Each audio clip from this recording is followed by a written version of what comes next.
Assalamualaikum warahmatullahi wabarakatuh. Madayaw, ugmayong adlaw kaninyong tanan. Magandang araw sa inyo lahat. Ngayong araw, ibabahagi ng Office of the Vice President sa inyo ang naging resulta ng taus-pusong serbisyo at katapatan sa bayan sa buong taon ng 2025. Medical and burial assistance. Alam nating malaking hamon ang pagkawala ng pondo para sa ating social services ngayong taon. Ngunit sa bawat krisis na hinaharap ng ating kababayan, kailangan ng gobyerno ng matatag na solusyon. Hindi kami pumayag na maging dahilan ang kakulangan ng budget para maputol ang serbisyo. Sa halip, nakipagtulungan kami sa ibang ahensya ng gobyerno at nagtagumpay na makakuha ng alternatibong pondo. Dahil dito, nananatiling bukas ang ating assistance windows nitong taong 2025.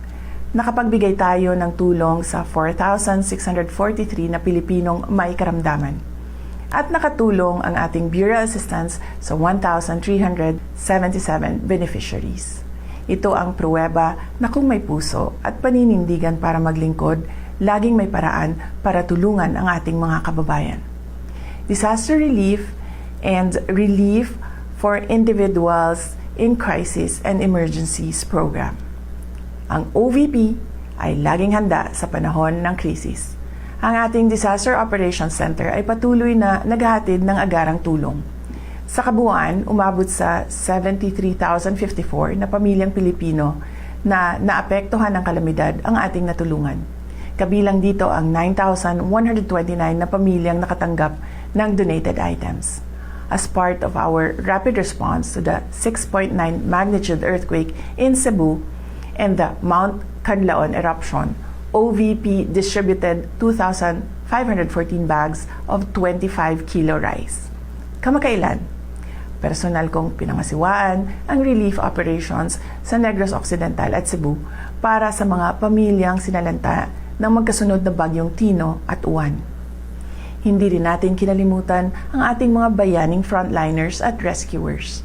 Ang Kalusugan Food Truck ay nakapagpakain ng 1,866 na volunteers, rescuers at frontliners. Sa pamamagitan ng ating RICE program, nakapaghatid tayo ng kabuang 56,575 bags of rice and essential food items sa mga response zones. Pagbabago 1 Million Learners and Trees campaign. Ang ating pagbabago campaign ay ang ating pamumuhunan sa kinabukasan ng ating bansa. Ngayong taon, nalampasan na natin ang ating target. Nakapagtanim tayo ng higit 1 milyong puno sa buong bansa, 3 years ahead of schedule. Bilang simbolo ng dedikasyon, inakyat ng ating team sa Southern Mindanao ang Mount Apo, ang pinakamataas na bundok sa bansa, para magtanim ng tinikaran trees at markahan ang ating millionth milestone. Ang ating Million Learners Campaign naman ay nakapagpamahagi na rin ng 460,272 bags. Direkta itong nakarating sa mga remote areas tulad ng Ubo-Manuvo Indigenous Peoples Learners sa Kidapawan City. Magnegosyo taday. Ang pag-ahon sa kahirapan ng bawat pamilyang Pilipino ay prioridad natin. Sa pamamagitan ng Magnegosyo Taday, nakapagbigay tayo ng suporta sa kabuuang 15 groups at 2,245 aspiring entrepreneurs ngayong taon. Libreng Sakay Program. Ramdam natin ang bigat ng presyo at bilihin at pamasahe. Kaya napakahalaga ng ating Libreng Sakay Program.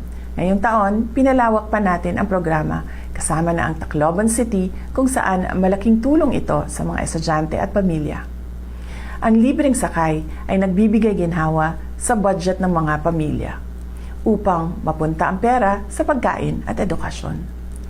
Mula Enero hanggang Oktubre, ang ating libreng sakay buses ay nakapagsilbi sa 875,176 na commuters nationwide. Accountability and operational excellence. Ang ating determinasyon na maglingkod ay sinasabayan ng dedikasyon sa good governance at operational excellence. Dahil sa ating digitalization efforts, binigyan tayo ng special citation mula sa Development Academy of the Philippines dahil sa ating paperless challenge. Nakapag-save tayo ng mahigit 3.2 milyong sheets of paper. Ito ay patunay ng ating commitment sa efficiency at sa kalikasan. Ito ay bahagi ng ating araw-araw na operasyon. Mula sa mahusay na financial report ng OVP Finance Team, nakuha natin ang unqualified opinion mula sa Commission on Audit, ang highest audit rating. Ito ay malinaw na indikasyon ng ating transparency at fiscal integrity. Lubos po ang aming pasasalamat sa lahat ng aming mga OVP partners na binigyan natin ng isang pasidungog noong buwan ng Hunyo. Ang inyong pakikipagtulungan ay kritikal upang matagumpay naming maihatid ang napapanahon, mahusay at makabuluhang serbisyo publiko sa ating mga kababayan. Mga kababayan, patuloy tayong lalaban sa kasakiman ng mga iilang mataas na opisyal ng ating pamahalaan. Patuloy namin na ipapakita sa inyo na ang tanggapan ng pangalawang Pangulo ay mahalaga sa amin ang pagkakaroon ng plano, mahusay na implementasyon ng proyekto, paglaban sa korupsyon at tapang at malasakit para magkaroon ng kapayapaan at kaunlaran sa ating bayan. Patuloy po tayo maging matatag sa mga hamon ng krisis at patuloy na maging mapagmahal sa ating bayan. Gikan sa tibuok opisina sa Vice Presidente, naghinaot mi sa inyong malipayong pagsaulog sa Pasko ug kasadya sa inyong bagong tuig. Mahalin natin ang Pilipinas para sa Diyos sa bayan at sa bawat pamilyang Pilipino. Syukran.